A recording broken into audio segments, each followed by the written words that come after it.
Voilà, il y a une dialectique complexe entre l'individu et le collectif. C'est le problème de la poule et de l'œuf.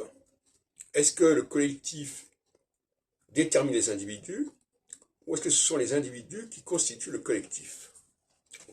Je n'irai pas trop loin dans cette direction, mais il y a une dialectique qui me fascine, effectivement, parce que, bon, je voudrais parler, par exemple, de ces gens qui disent, oui, la musique française, c'est Debussy, c'est Berlioz, c'est Ravel, etc.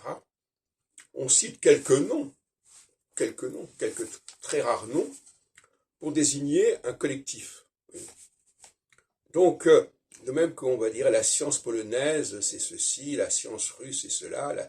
Voilà. Donc, finalement, ce sont quelques individus vedettes qu'on met en exergue pour incarner le collectif.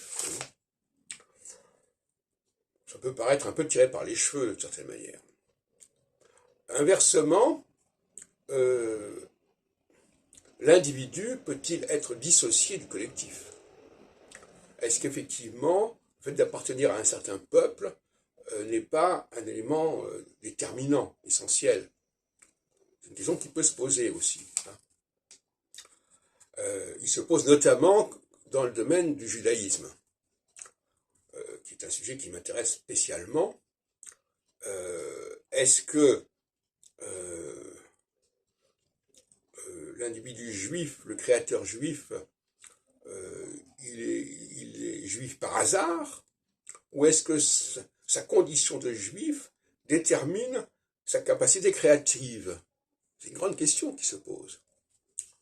Et cette question ne se pose pas forcément dans les autres cas. Donc il est possible que dans le judaïsme,